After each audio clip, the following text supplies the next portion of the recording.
এখন আমি দাঁড়িয়ে আছি পশুপতিনাথ মন্দিরের ঠিক সামনে। পশুপতিনাথ মন্দির হচ্ছে নেপালে।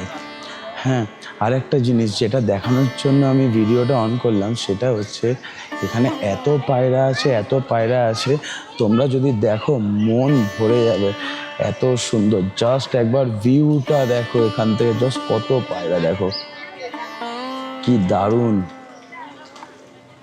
এখানে এলে, কাঠমান্ডু এলে অবশ্যই সবার আগে তোমরা ভিজিট করবে হচ্ছে পশুপতিনাথ মন্দির। আর একটা কথা বলে রাখি সবাইকে, পশুপতিনাথ মন্দির যারা দর্শন করবেন তারা নেক্সট জীবনে কখনো পশু হয়ে জন্মাবেন না, এটা শোনা কথা। এখানে সবাই এই কথাটাই বলে। যাই হোক, সবাই ভালো থাকবেন, সুস্থ থাকবেন।